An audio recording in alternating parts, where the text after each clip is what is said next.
할렐루야. 이번 한 주간도 우리 예수님 찬양 받으시고 여러분 가정 안에 참 평강과 은혜를 주시기를 간절히 바랍니다. 오늘 우리가 봉독한 이 말씀을 가지고 복음의 능력의 제목으로 말씀의 은혜를 같이 나누겠습니다. 따라합시다. 복음의 능력, 복음의 능력. 모든 일에 핵심을 붙드는 일은 참으로 중요하다 생각합니다. 왠가 하면 사람들은 핵심을 저버리고 그 주변에 있는 것들, 그리고 부수적인 것들을 늘 붙잡고 그리고 힘들어하기 때문에 그렇습니다. 믿음도 신앙도 마찬가지입니다. 믿음도 그 내용, 그 핵심, 믿음의 핵심을 잘 붙들어야만 내가 주변에 있는 것들로 힘들어하지 아니하고 또한 내 믿음이 흔들리지 않습니다. 그러면 믿음의 신앙생활에, 기독교 신앙의 핵심이 되는 단어가 있다면 그것이 무엇일까요? 그건 아마 은혜라, 그렇게 말씀드릴 수 있을 것입니다. 우리는 예수 믿어 은혜로 구원받았습니다. 아멘. 예수 믿는 삶은 한마디로 이야기하면 은혜를 체험하고 은혜를 경험하는 삶이에요. 그러므로 신앙생활이 핵심이 되는 그 은혜에 사로잡혀 사는 삶이 되어야만 우리의 신앙생활이 복되다 하는 말씀입니다. 우리는 예수 믿어 은혜로 구원받았습니다. 아멘. 은혜는 뭐예요? 은혜는 받을 자격이 없는 자에게 값없이 주시는 하나님의 선물이 은혜입니다. 우리의 구원이 은혜예요.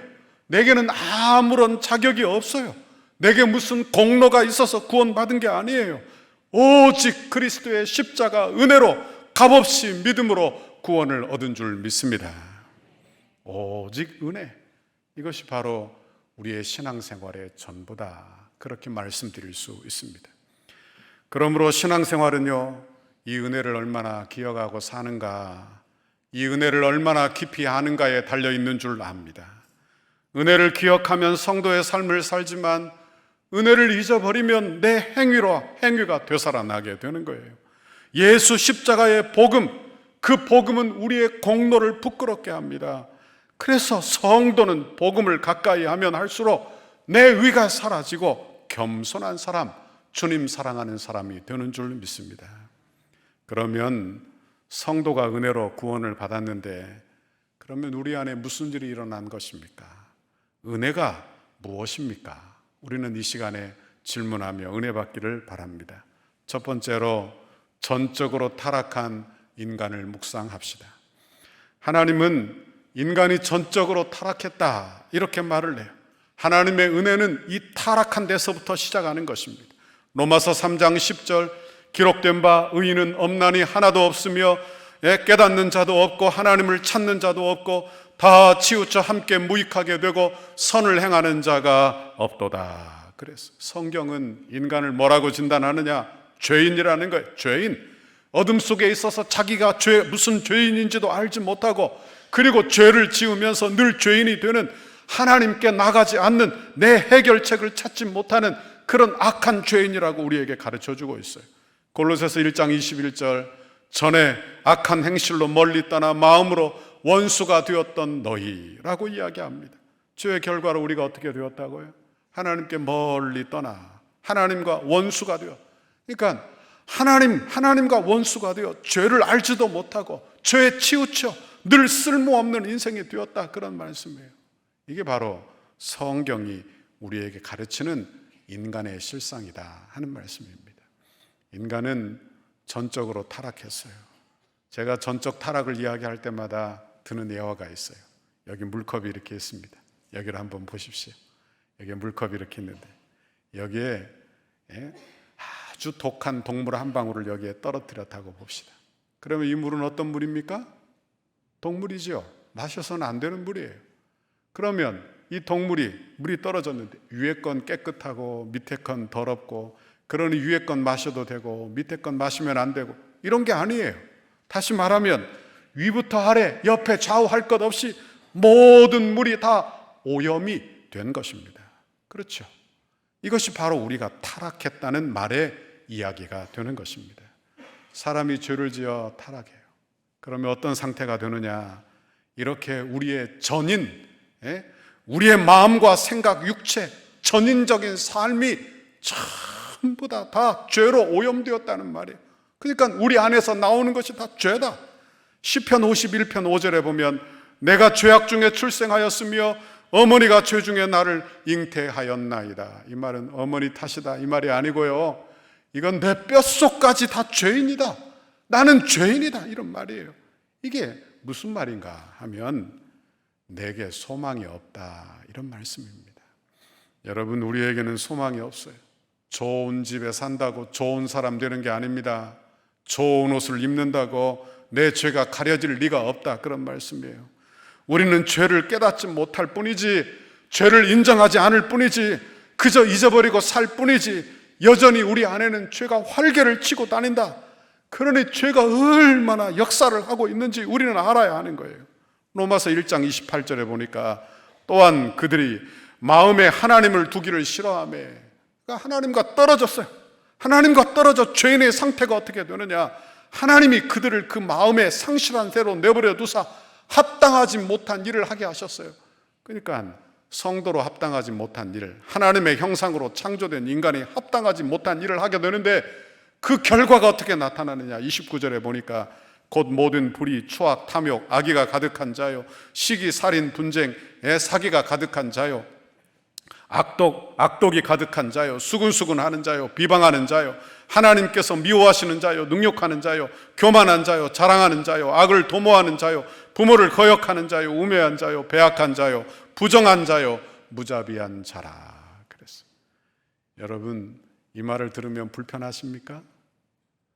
마음속에 이런 생각이 드세요? 그래도 나는 착하게 산다고 좀 살았는데 목사님 좀 너무하시네, 이렇게 생각이 듭니까?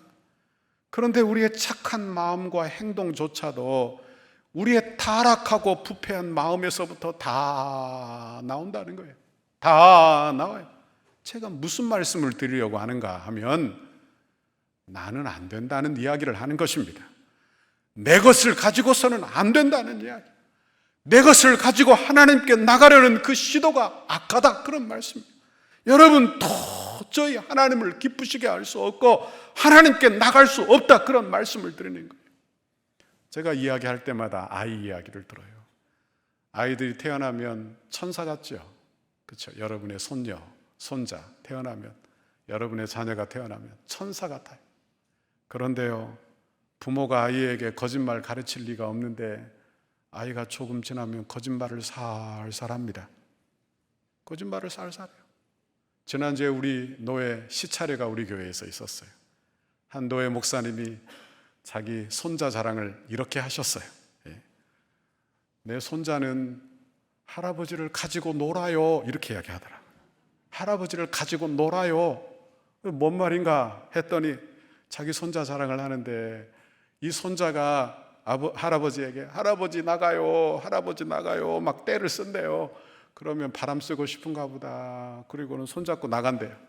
그러면 이 손자가 어떻게 하느냐, 편의점을 손가락질로 가르치면서 거기에서 음료수 사달라고 끌고 간대요. 그리고는 하는 말이, 손자가 할아버지를 가지고 놀아요. 할아버지는 가지고 노는 줄 알면서도 속아줘요.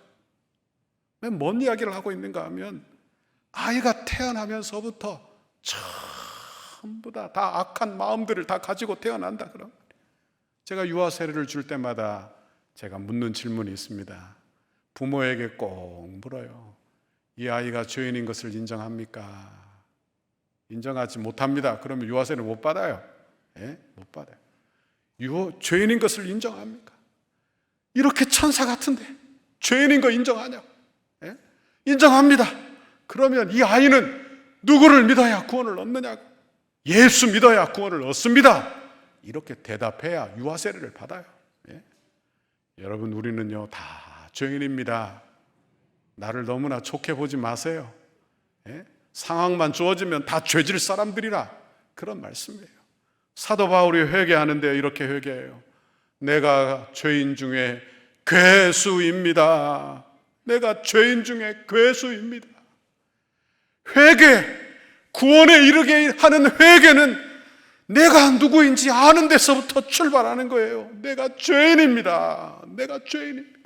내가 죄인인 걸 알아야 은혜가 깊어지는 것입니다. 내 죄가 얼마나 뿌리 깊은 줄 압니까? 내가 믿음 생활한다고 죄가 다 없어진 게 아니에요.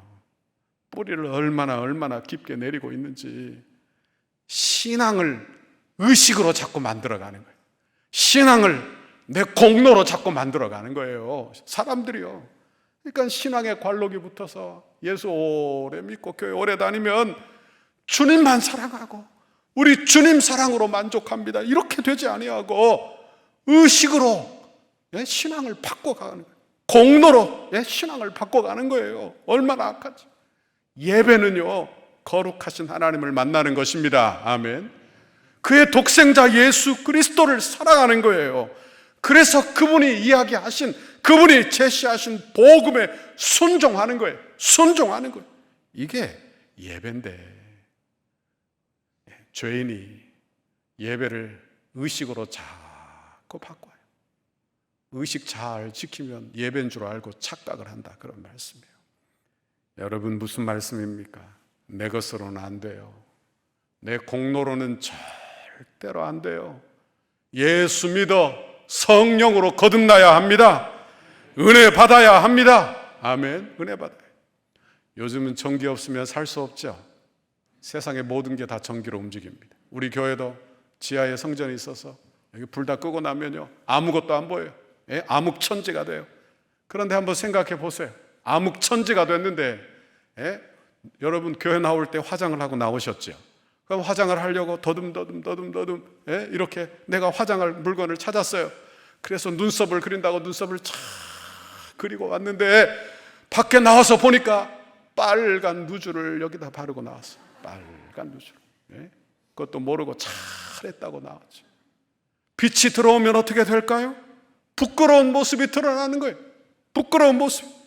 내가 잘 산다고, 나는 법 없이도 산다고, 나는 착하게 살았다고 이야기하지만 그리스도의 복음, 하나님을 아는, 얼굴을 아는 빛이 우리 안에 들어오면 내가 얼마나 형편없는 인간인지, 내가 얼마나 타락한 인간인지, 내 마음이 얼마나 악한지 그냥 여실히 다 드러난다, 그런 말씀이에요.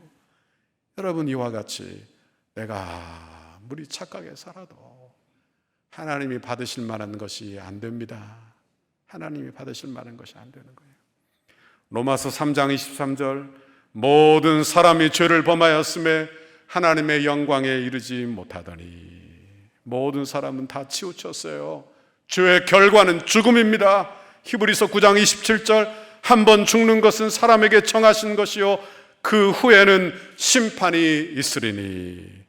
사람이 다 죽어요. 다 죽어요. 그러나 죽음 후에 뭐가 있습니까? 아니, 대답을 인정하기 싫어서 대답을 안 하는지 몰라서 대답을 안 하는지는 모르겠어요. 뭐가 있어요? 심판. 이걸 기억하고 살라는 거예요. 이게 종말 신앙이에요. 심판이 있다, 이걸 기억하고 사는. 저는 목사여서 장례를 많이 치릅니다. 그러면 지금이야 입관할 때 목사가 안 들어가요. 그러나 저 때만 해도 처음에는 입관 예배도, 입관식에도 들어갔어요. 그럼 좋은 옷을 입히고, 기독교인들은 말합니다. 어머니 천국에 가서 봅시다. 아버지 천국에 가서 봅시다. 근데 안 믿는 사람들도 한마디씩 다 해요. 제가 보니까 뭐라고 말하냐? 아버지 좋은 곳에 가세요. 어머니 좋은 곳에 가세요. 이렇게 이야기하더라고요.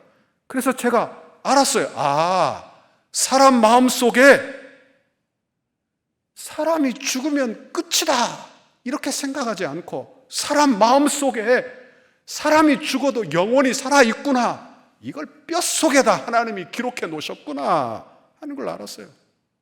여러분, 사람은 죽으면 끝이 아닙니다. 잊어버리고 사는 것뿐이지 끝이 아니에요. 그런데 죽으면 뭐가 있어요? 뭐가 있어요? 인정하기 싫어서 대답을 안 하는 것 같아요. 뭐가 있어요? 심판이 있어요. 심판의 핵심은 의예요. 의가 있느냐? 의가 있으면 천국에 갈 것이요, 없으면 지옥에 갈 거예요. 그런데 하나님의 광명의 빛이 비추면 내 죄가 다 드러나요. 내가 의의가 없음이 발견이 되는 거예요. 어떤 기독교 학자가 과학자가 이런 이야기를 했대요. 제가 중고등학교 때 들은 이야기입니다. 우리의 말하고 행동하는 것이 전파가 되어서 무슨 주파수처럼 대기에 막 다 기록이 된대요. 아마 애들 겁주려고 하는 이야기인지 진짜인지는 모르겠습니다만, 그런데 만약에 우리가 죄진 거, 우리가 악한 행동하고 말한 거, 이런 게 비디오처럼 나쁜 짓만 다 편집이 돼가지고 어느 날 전 세계에 방영을 한다면 어떻게 될까요? 아마 부끄러워서 얼굴 들 사람 아무도 없을 것입니다. 여러분, 그러니 내 것으로는 안 돼요. 그런데 사람들이요, 참 희한한 것은 계속해서 자기 것으로 어떻게 해보려고 시도한다는 거예요. 이 세상 종교가 그렇다, 그런 말씀입니다. 세상 종교는요, 내 열심으로, 그리고 내가 착하게 살아서, 내가 선을 베풀고 덕을 베풀어 고행을 행하여 그렇게 구원을 받으려고 시도를 끊임없이 한다는 거예요.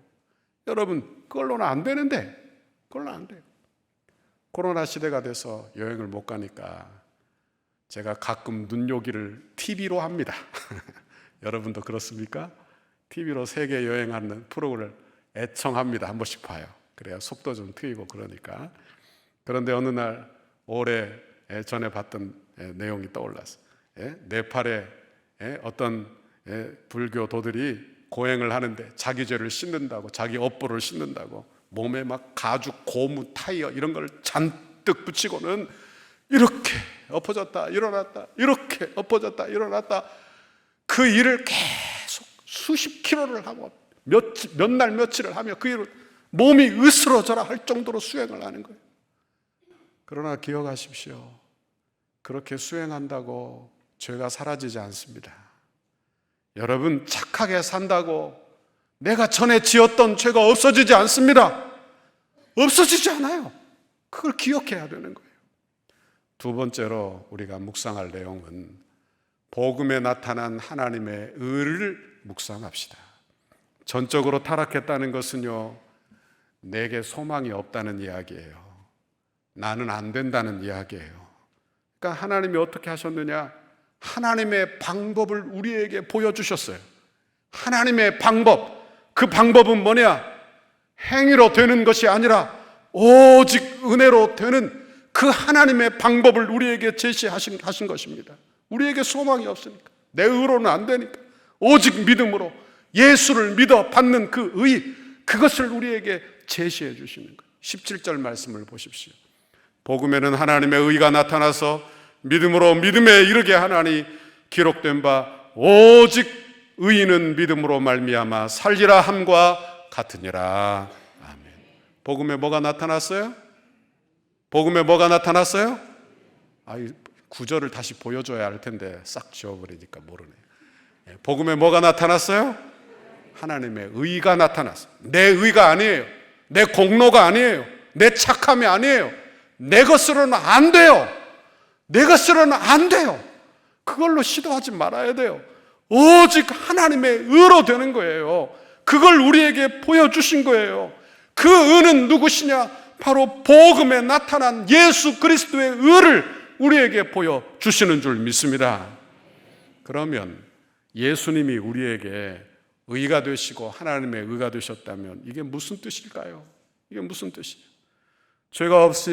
죄가 없으신 예수님이 이 땅에 내려오셔서 율법 아래 놓이시고 우리의 죄를 다 담당하시고 그분의 피를 뿌려, 하나님의 아들의 피를 뿌려 우리의 죄를 사하신 줄 믿습니다. 내 죄는요, 착하게 살아서 없어지는 게 아니에요. 내가 그저 잊어버리고 살지는 몰라도 내 죄가 없어지지 않아요. 내가 고행을 하고 몸을 다 찢는다 해도 내 죄가 사라지지 않아요. 내 죄는 생명으로 그 대가를 치러야 하는데 하나님의 아들, 영원하신 하나님의 아들이 내 영원한 죄에 피를 뿌려 내 죄를 없애주시는 줄 믿습니다. 나는 믿음으로 그 하나님의 의를 받아들이는 거예요. 이게 하나님이 우리에게 주신 방법이에요. 하나님이 우리에게 주신 방법. 그러니까 신앙생활은요, 뭔지 우리가 알아야 돼요. 신앙생활은 하나님의 방법에 순종하는 것인 줄 믿습니다. 아이고, 하나님, 그렇게 말도 안 되는 방법으로 사람을 구원하십니까? 나는 그런 방법을 내 논리로는 받아들일 수가 없어요. 그러면 구원 못 받아요. 구원 못 받아요. 하나님이 세우신 구원의 방법, 예수 그리스도를 믿음으로 구원을 얻는 하나님이 세우신 방법, 그 방법에 순종하여 예수 믿습니다 해야 구원을 얻는 거예요. 그래야 구원을 얻는 거예요. 내 죄가 사함을 받아요. 내 죄가. 여러분, 이런 은혜를 여러분에게 주시기를 간절히 바랍니다. 저는 제 자녀 위해서 기도할 때 꼭 기도하는 내용이 있어요. 우리 다음 세대를 위해서 기도할 때도 제가 이렇게 기도합니다. 하나님, 내 자녀가 은혜를 알게 해 주십시오. 이렇게 기도해요. 하나님, 은혜를 알게 해 주십시오. 그러니까 은혜를 알아야지. 예수 복음으로 주어지는 하나님의 은혜를 알아야지. 예수 믿어. 내 공로가 아니라 하나님의 은혜로 구원받는다는, 내 것이 아니라 하나님의 은혜로 구원받는다는 그 은혜를 체험해야 돼. 신앙생활이 뭔 줄 잘 알아야 돼. 신앙생활은 하나님의 방법에 순종하는 것인 줄 믿습니다. 교회 질서에도 순종하는 것인 줄 믿습니다. 교회, 여러분, 예배는요, 그러므로 순종하는 거예요. 순종하는 거예요. 불순종이 예배일 수 없는 거예요. 불순종이 예배일 수 없는 거예요. 그걸 기억해야 되는 거예요. 17절 다시 한번 읽어봅니다. 시작. 복음에는 하나님의 의가 나타나서 믿음으로 믿음에 이르게 하나니 기록된 바 오직 의인은 믿음으로 말미암아 살리라 함과 같으니라. 아멘. 이 말씀은 기독교 교회사의 아주 유명한 말씀입니다. 왜 유명하냐? 마르틴 루터가 회심했던 구절이 바로 이 구절이기 때문에 그래요. 루터가 어느 날 비 오는 날 돌아오다가 친구와 함께 돌아오다가 친구가 번개를 맞아 죽어요. 그러니까 그 자리에서 납작 엎드려 벌벌 떨고 있는 거예요. 나도 죽을 수 있구나. 내가 죽으면, 내가 죄를 짓고 있다가 부지중에 죽으면 나는 어디로 갈 것이냐, 그렇게 생각하다가 죄가 있으니까 지옥 가겠지 생각하니까 벌벌 떨고 있는 거예요. 우리는 바쁘다는 핑계로 내 죄 생각 안 하죠. 아무 생각 없이 살잖아요. 내가 죄인인 것도 모르고 살잖아요. 내 죄가 어떻게 해결되는지 모르고 그런데 루터는 최소한 자기 죄에 대해서 정직해.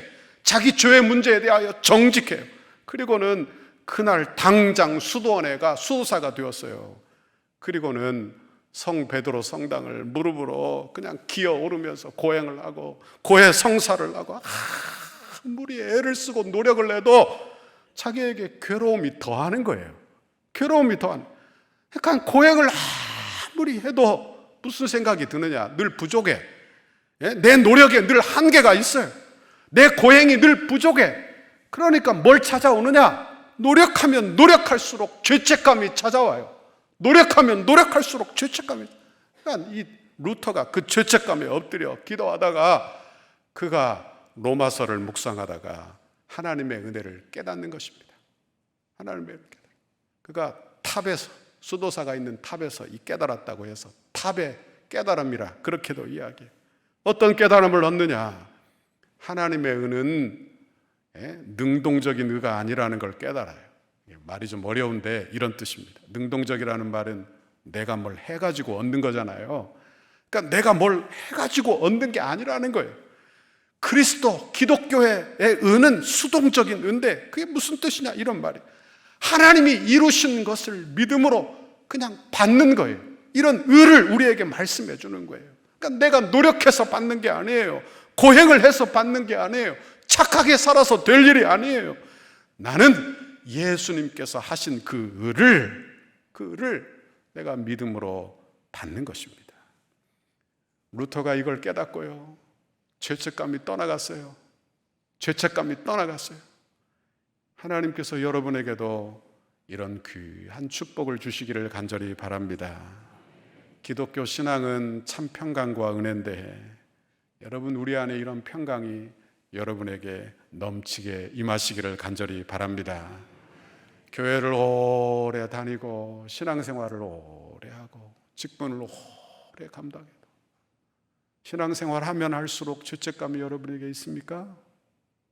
그러면 루터가 묵상했던 이 말씀을 곰곰이 묵상을 해보셔야 되는 거예요. 해보셔야 돼요. 그리스도의 복음은 우리에게 죄책감을 주는 복음이 아니에요. 오늘 본문에 보니까 믿음으로 믿음에 이르게 하나니, 믿음으로 믿음에 이르게 하나니. 여러분, 예수님의 십자가, 예수님이 이루신 율법을 다 이루신 그 의를 우리에게 선물로 주시는데 우리는 그저 믿음으로 손을 내밀어 받아들이는 거예요. 그저 우리 주님 앞에 두 팔을 다 벌려 아멘 하면 내 것이 되는 거예요. 이게 하나님의 방법이에요. 여러분, 하나님의 방법이 마음에 안 들어요? 대답을 안 하시네. 마음에 안 들어요? 하나님의 방법이요. 여러분, 내가 할 수 없으니 하나님이 하시는 방법을 세우신 거예요. 그러니까 내가 할 일은 구원받으려고 노력하는 게 아니라 아멘 하는 거예요. 아멘 하는 거예요. 아멘. 아멘 하는 거예요. 하나님 말씀하시면 아멘. 아멘. 우리 주님 말씀에 아멘. 아멘 하여 예배하는 거예요. 원하기는 이런 귀한 예배를 저와 여러분이 드릴 수 있기를 바랍니다. 세 번째로, 우리는 은혜로 구원을 받았습니다. 제가 좋아하는 찬송가 중에 저는 310장 참 좋아합니다. 이 찬양에 하나님의 은혜로 있을 데 없는 자 왜 구속하여 주는지 난 알 수 없도다. 제가 아무리 생각을 해봐도 나는 쓸모가 별로 없더라고요. 저를 아무리 생각해봐도 내 것으로 뭘 하려는 것이 얼마나 쓸모없는 시도인지, 얼마나 쓸모없는 시도인지. 오직 하나님의 은혜로 됩니다. 오직 하나님의 은혜로 됩니다. 그러니까 우리의 인생이 하나님의 은혜로 되는 거예요. 하나님의 은혜. 여러분, 이런 사람에게 구원받게 하시고 목사의 일을 하게 하셨으니 하나님의 은혜죠. 하나님의 은혜. 오직 하나님의 은혜예요. 한 탄광에 복음을 전하는 전도하시는 목사님이 계셨습니다. 그런데 한 광부에게 복음을 전하는데 이 광부가 얼마나 강팍한지 복음을 안 받아들이고 계속 이 말만 하는 거예요. 나는 대가를 치르지 않으면 내 것이 아니라고 생각합니다. 내가 노력한 것만 내 것입니다. 이렇게 계속 이 말만 하는 거예요. 마음이 강팍하죠. 마음이 강팍해요. 근데 이분은 사실 어떤 분이냐? 참 정직한 분이에요. 참 성실하신 사람이에요. 그러니까 정직하고 성실한 사람은 어떻게 살았어요? 예? 남에게 피해 안 주고 그저 내가 열심히 일해서 내가 얻은 그 대가만 얻고 산 거예요. 그러니 내가 열심히 일해서 대가 얻은 것만 내 것이라고 여기, 그러니까 세상적으로는 좋은 사람이죠. 얼마나 좋은 사람이에요. 그런데 복음을 안 받아들여요. 왜? 복음은 은혜예요. 내가 한 것이 없이 받는 거예요. 그런데 그걸 인정할 수가 없는 거예요. 왜? 내가 한 것이 없으니까요. 그러니까 이 목사님이 엎드려 기도해, 하나님, 이분을 좀 구원해야 되겠는데 하나님 내게 은혜를 주세요. 은혜를 주세요. 지혜를 주세요. 그리고 그 다음날 그분을 찾아갔어요. 선생님이 광부인데 갱도에 내려가려면 엘리베이터를 타시죠? 그럼 타야죠. 마땅히 타야죠. 그럼 그 엘리베이터는 누가 만들었습니까? 그야 회사 사장님이 만들었죠. 당신 돈 냈습니까? 안 냈습니다. 그런데 어찌 당신은 당신 것이냐? 그 엘리베이터를 매일매일 그렇게 타고 다닙니까? 그러니까 아무 말을 못해요. 그래서 이렇게 말했습니다. 구원도 그렇습니다. 당신이 지불하지 않았지만 하나님이 가장 비싼 대가를 치르셨습니다. 그분의 독생자, 그분의 아들의 피를 당신을 위하여 흘리셨습니다. 그리고 당신에게만 요구하는 것은 오직 하나님이 이루신 의를 믿음으로 받아들이는 것을 요구하십니다. 당신도 그 선물을 받기를 원합니까? 그래서 그 광부가 예수 믿게 되었다는 이야기입니다. 여러분, 우리는 은혜로 구원받았습니다. 아멘. 사도 바울은요, 은혜를 경험한 사람이에요. 은혜를 경험한 사람. 복음의 은혜, 십자가의 은혜, 십자가의 능력을 경험했어. 그래서 16절에 보니까 복음을 부끄러워하지 않는다는 거예요. 왜? 예? 구원의 능력이 그 안에 있기 때문이라 하는 것입니다. 여러분, 예수 믿으십니까? 예수 영접하셨습니까? 제가 이 말하면 아마 웃을 분들이 계실지 모르겠어요. 나는 장로예요, 목사님. 예? 나는 권사예요, 집사님, 목사님. 아이고, 목사님 왜 그런 이야기를 지금 하세요? 그렇게 할지 모르겠어요. 여러분, 그런데 오늘 이 로마서가 초신자나 불신자에게 쓰여지지 않았음을 기억하십시오. 이 말씀은 로마 교회에 쓰여진 말씀입니다. 그러니까 복음에 대하여 성도들에게 이야기. 왜 이런 이야기를 하느냐? 복음이 날마다 나를 적시지 않으면, 하나님의 은혜가 나를 늘 붙잡지 않으면 내가 즉시 내 공로로 돌아가 버려요. 즉시 내 행위로 되돌아가 버려요. 그리고는 예배를 의식화 삼아 버려요. 내 안에 있는 종교성이 이렇게 강해요. 이렇게 강해. 그러니까 행위로 돌아가서는 안 돼요.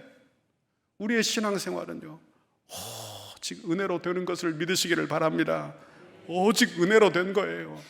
그러니 날마다 내게 복음을 선포해서 내가 하나님의 은혜로 되었다고, 내가 하나님의 은혜로 되었다고, 그 은혜로 여러분의 이번 한 주간도 살아야 할 줄 믿습니다. 내 공로로 되돌아가서는 절대로 안 됩니다. 절대로 안 됩니다.